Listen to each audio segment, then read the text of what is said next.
दोस्तों, आज हम श्रीमद् भागवत गीता के तीसरे अध्याय के महात्म का जो वर्णित है शास्त्रों में उसके बारे में जानकारी हासिल करेंगे। आप सभी जानते हैं कि श्रीमद् भागवत गीता का तीसरे अध्याय महात्म सर्व मनोकामना पूर्ण करने वाला है और सभी इच्छित फलों की प्राप्ति होती है इस सुनने से और पढ़ने से। श्री भगवान कहते हैं, प्रिय, जन स्थान में एक जड़ नामक ब्राह्मण था जो कौशिक वंश में उत्पन्न हुआ था। उसने अपना जातीय धर्म छोड़कर बनिए की वृत्ति में मन लगाया। उसे प्राय स्त्रियों के साथ विचार करने में व्यसन पड़ गया था। वह सदा जुआ खेलता था, शराब पीता और शिकार खेलकर जीवों की हिंसा किया करता था। इसी प्रकार उसका समय बीतता था। धन नष्ट हो जाने पर वह व्यापार के लिए बहुत दूर उत्तर दिशा में चला गया। वहां से धन कमाकर घर की ओर लौटा। बहुत दूर तक का रास्ता उसने तय कर लिया था। एक दिन सूर्यास्त हो जाने पर जब दसों दिशाओं में अंधकार फैल गया, तब वृक्ष के नीचे उसे लुटेरों ने धर दबाया और शीघ्र ही उसके प्राण ले लिए। उसके धर्म का लोप हो गया था, इसलिए वह बड़ा भयानक प्रेत हुआ। उसका पुत्र बड़ा धर्मात्मा और वेदों का विद्वान था। उसने अब तक पिता के लौट आने की राह देखी। जब वे नहीं आए तब उनका पता लगाने के लिए वह स्वयं ही घर छोड़कर चल दिया। वह प्रतिदिन खोज करता, मगर राहगीरों से पूछने पर भी उसने उनका कुछ समाचार नहीं मिलता था। तदंतर एक दिन एक मनुष्य से उसकी भेंट हुई जो उसके पिता का सहायक था। उससे सारा हाल जानकर उसने पिता की मृत्यु पर बहुत शोक किया। वह बड़ा बुद्धिमान था। बहुत कुछ सोच समझकर विचार कर पिता का पारलौकिक कर्म करने की इच्छा से आवश्यक सामग्री साथ ले उसने काशी जाने का विचार किया। मार्ग में 7-8 मुकाम डालकर वह 9वें दिन उसी वृक्ष के नीचे पहुंचा जहां उसके पिता मारे गए थे। उस स्थान पर उसने संध्या उपासना की और गीता के तीसरे अध्याय का पाठ किया। इसी समय आकाश में बड़ी भयानक आवाज हुई। उसने अपने पिता को भयंकर आकार में देखा।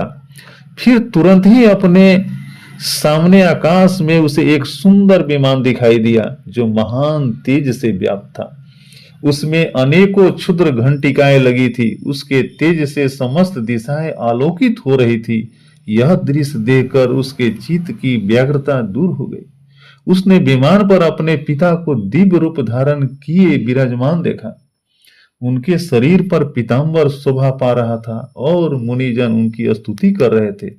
उन्हें देखते ही पुत्र ने प्रणाम किया, तब पिता ने भी उसे आशीर्वाद दिया। तत्पश्चात उसने पिता से सारा वृत्तांत पूछा।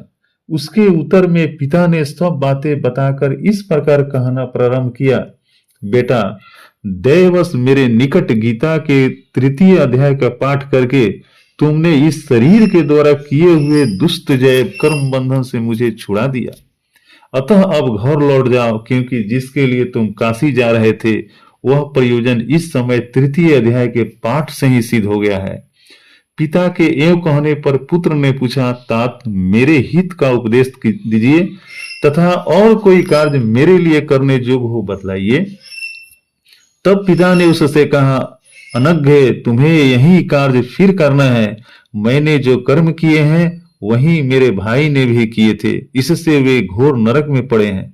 उनका भी तुम्हें उद्धार करना चाहिए तथा मेरे कुल के और भी जितने लोग नरक में पड़े हैं उन सबका भी तुम्हारा उद्धार करना चाहिए और सबका उद्धार होना चाहिए।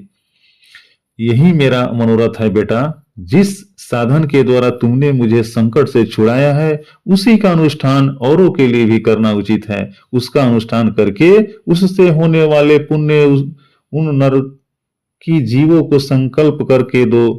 इससे वे समस्त पूर्वज मेरी ही तरह यातना से मुक्त हो स्वकल्प में काल में ही श्री विष्णु के परम पद को प्राप्त हो जाएंगे।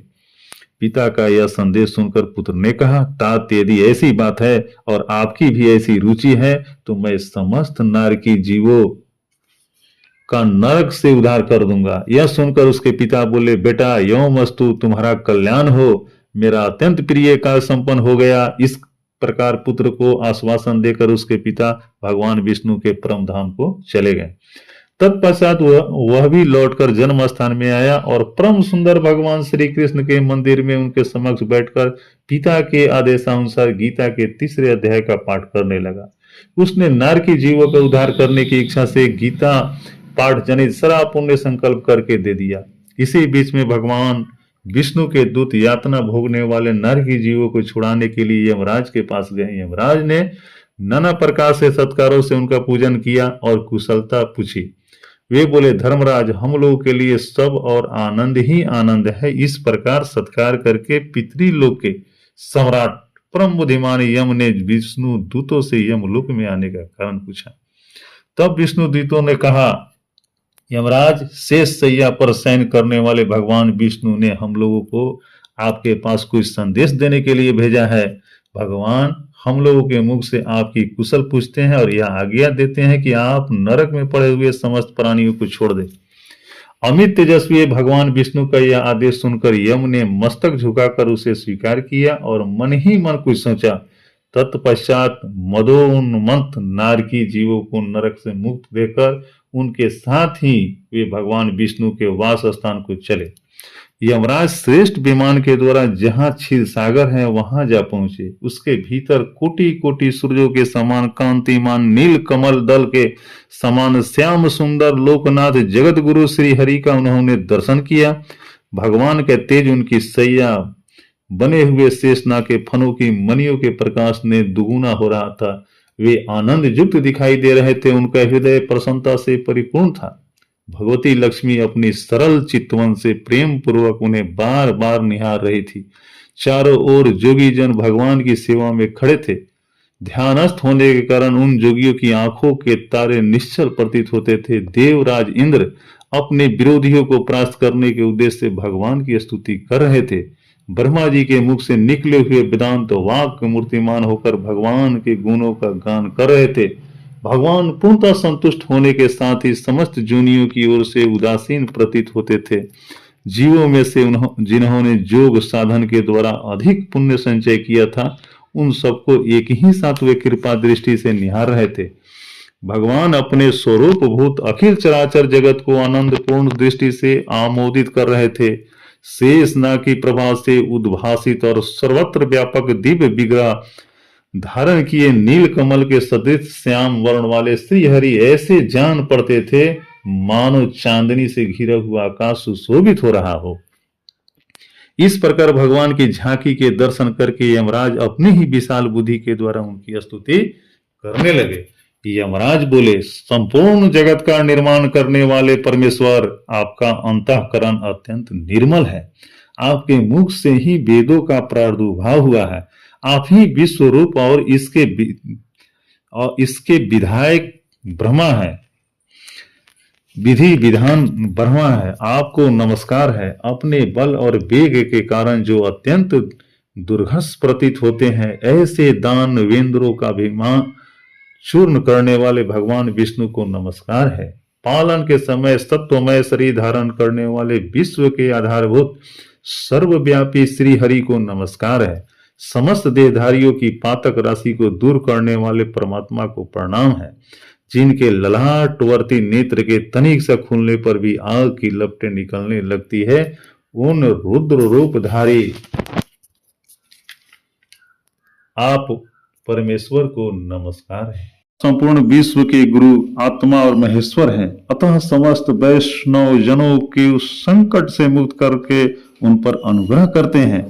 आप माया से विस्तार को प्राप्त हुए अखिल विश्व में व्याप्त होकर भी कभी माया अथवा उससे उत्पन्न होने वाले गुणों से मोहित नहीं होते। माया तथा माया जनित गुणों के बीच में स्थित होने पर भी आप पर उनमें से किसी का प्रभाव नहीं पड़ता। आपकी महिमा का अंत नहीं है, क्योंकि आप असीम हैं और फिर आप वाणी के विषय कैसे हो सकते हैं। अतः मेरा मौन रहना ही उचित है।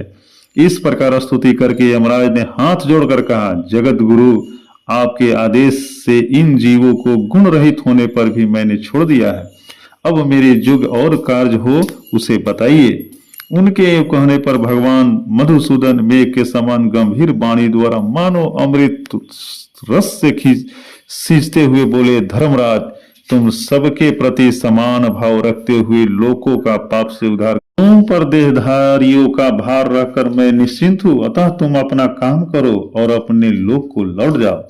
यों कहकर भगवान अंतर ध्यान हो गए। यमराज भी अपनी पुरी को लौट आए। तब वह ब्राह्मण अपनी जाति और समस्त नारकी जीवों का नरक से उद्धार करके स्वयं भी श्रेष्ठ विमान द्वारा श्री विष्णु धाम को चला गया।